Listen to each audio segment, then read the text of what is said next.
Agora, nós estamos num intervalo forçado na CPI da pandemia, um momento bizarro, bizarro. O Nelson Teich estava dando o seu depoimento com muito cuidado, muita serenidade, ele é muito sereno. Tiveram até que aumentar o volume do microfone dele, porque ele fala baixo e com aquele estilo que a gente conheceu, mas dando respostas objetivas. E eis que, quando o presidente do Senado, ou melhor, da comissão, o Omar Aziz, passa a palavra para uma senadora, mas deu uma confusão, porque ele inverteu uma ordem. Passou a palavra para uma senadora como representante da bancada feminina e o senador Ciro Nogueira enlouqueceu. Começou uma discussão inacreditável. Então a gente já tem uma pequena coleção de bizarrices. Ontem, o próprio Ciro Nogueira, lendo uma pergunta para o ex-ministro Luiz Henrique Mandetta, que o Mandetta, ao começar a responder, disse: olha, curioso, a pergunta que o senhor me lê agora é a mesma que eu recebi do ministro Fábio Faria, e que quando eu fui começar a responder para ele pelo celular, que ele me mandou pelo celular, ele apagou a pergunta e agora eu ouço a pergunta que o senhor está fazendo, que ele me mandou ontem. Então eu respondo para o senhor, aproveito para responder para o meu amigo Fábio Faria. Foi muito engraçado, porque ficou na cara que o ministro Fábio Faria escreveu a pergunta e mandou para o Ciro Nogueira. Hoje, Ciro Nogueira, de novo, agora puxando uma discussão sobre por que colocar uma senadora representante da bancada feminina no meio das perguntas, na ordem, furando a ordem tradicional, como se isso fosse um problema do outro mundo, né? E muito curiosa também a intervenção ontem do Eduardo Braga, senador, reclamando porque a TV Senado, a certa altura, parou de transmitir a CPI da pandemia para transmitir o trabalho do Congresso Nacional. E como a gente sabe, sem televisão transmitindo, eles não gostam, né? Porque eles não conseguem fazer aquele banzé que normalmente eles fazem. Mas é importante que a gente tenha uma clareza sobre qual é o trabalho da CPI, de onde ela vai tirar informações e que tipo de informações ela já recebeu até o momento. Ela está muito no começo. Uma CPI se fia em depoimentos, evidente, se fia em análise documental, estudos, leis, levantamento de informações, de dados, e não apenas, obviamente, pode até ter eventualmente quebra de sigilo telefônico, sigilo bancário, pode fazer de tudo. Não é o caso, não é uma CPI que vai ficar discutindo a corrupção propriamente, embora tenha uma frente sobre o uso do dinheiro federal nos estados e que passa por Polícia Federal, passa por compra de equipamentos mais caros, muito mais caros.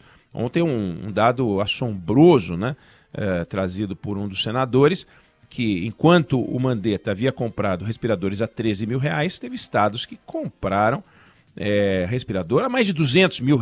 Então, um susto, né? Embora a gente já soubesse isso pela imprensa já na época em que as compras aconteceram.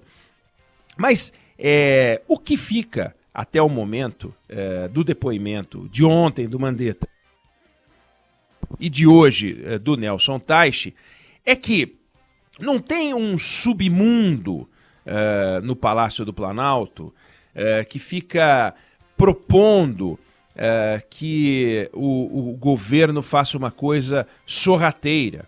O que há são as discussões que a gente testemunhou e que a gente questionou muito sobre as posições do presidente da República e do ministro Ernesto Eduardo Pazuello.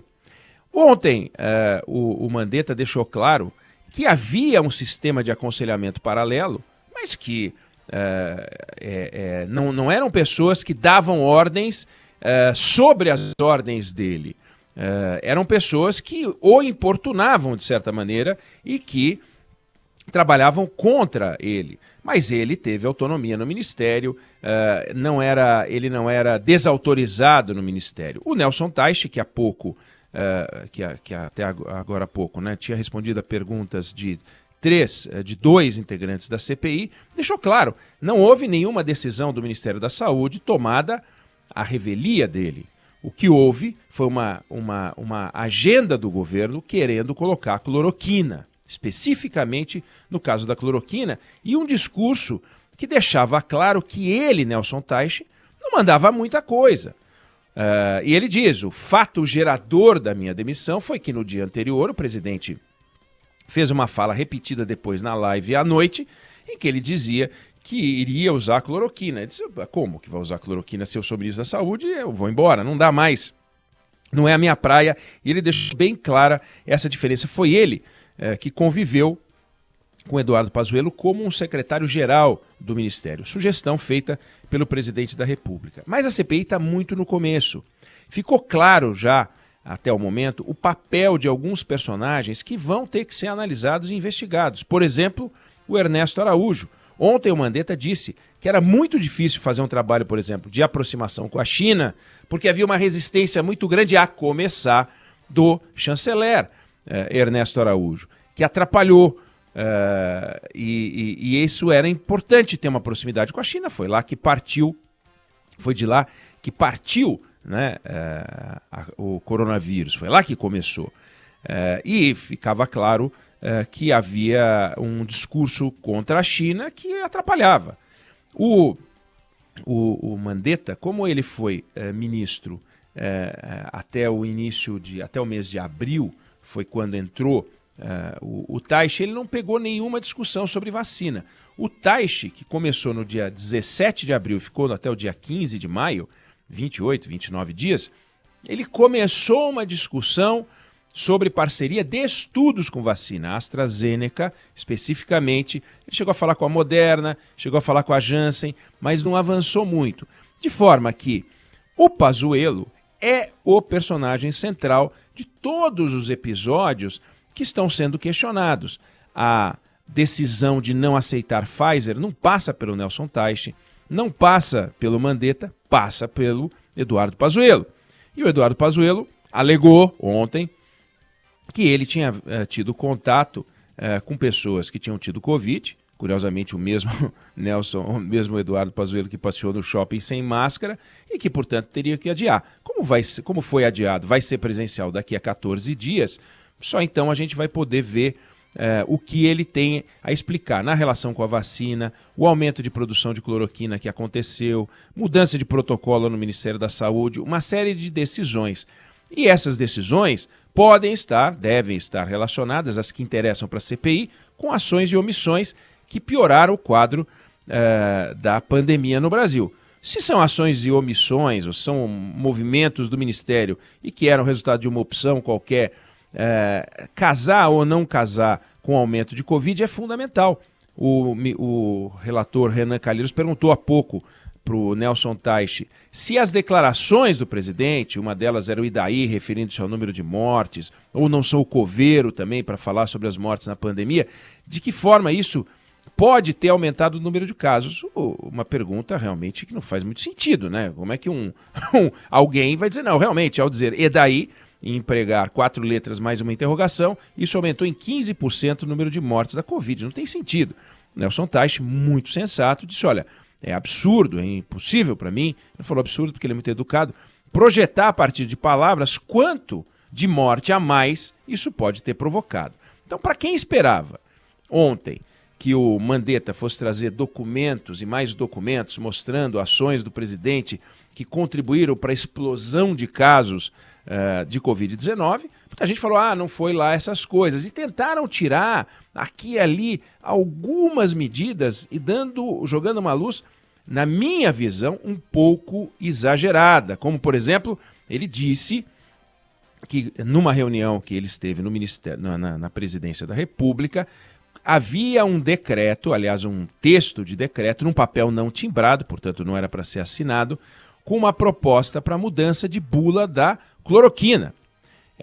Alguns já viram ali uma tentativa de mudança que não é difícil extrair isso da fala do Mandetta como uma tentativa, mas sim uma discussão para quem sabe fazer essa mudança, coisa que o presidente da Anvisa, nem foi o Mandetta, gente, isso não pode, e o assunto morreu. Nos governos, os governos vira e mexe, fazem isso. Alguém manda um decreto. No governo Itamar Franco, por exemplo, vários foram os decretos que chegaram às mãos do presidente da República para congelar a economia. Não foram poucas vezes que o Fernando Henrique Cardoso, o Gustavo Krause, que o antecedeu, Paulo Haddad, ministros da Fazenda, da gestão dele, tiveram que desmontar. Não, isso não pode, e aí nem avançou. Então não dá para criminalizar isso. O presidente tem uma devoção por essa tal de cloroquina, está cada vez mais claro, mas isso a gente já via. De forma que tentar extrair alguma conclusão da CPI hoje, a CPI não vai dar em nada, basta ver as declarações dadas por Mandetta e Nelson Teich, ou a CPI já descobriu coisas incríveis, basta ver as declarações de Mandetta e Nelson Teich, é uma temeridade. Trabalho que está só começando.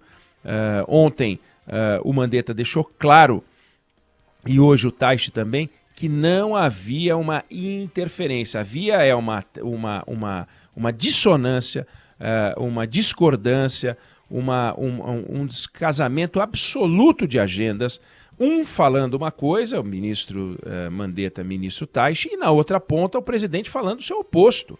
Então, era um desserviço, na medida em que você deveria ter uma autoridade de saúde. Na visão do Teich, hoje ele até disse, a gente deveria ter um discurso de saúde nacional, que foi o que ele tentou buscar e não conseguiu. A fragmentação dos discursos, segundo ele, foi um erro grave, que não é um erro do presidente, dos governadores, é do sistema que não funcionou bem. Os dois fazem críticas ao presidente da República, ninguém criminalizou as atitudes do presidente. Então, até o momento, a CPI está só no começo, foram 8 horas de Mandetta ontem, hoje perdeu-se menos tempo do que ontem, ontem foi mais de 1 hora para começar o depoimento, hoje um pouco menos, então a gente tem 10 horas de depoimentos ao todo, Mandetta mais Teich, o Teich continua agora, e não dá para tirar uma conclusão ainda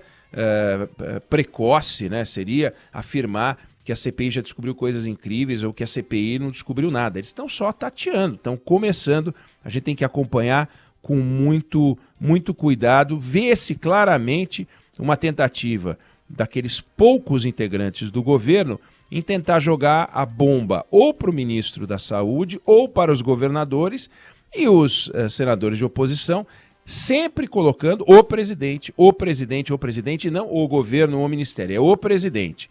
Então é um jogo entre tentar responsabilizar o presidente contra tentar responsabilizar os governadores, a política de isolamento e equívocos nas compras e tal. Está ainda tudo muito tenso, vai ser tenso o tempo inteiro, todos ali são galos e galinhas de briga, eles adoram um debate.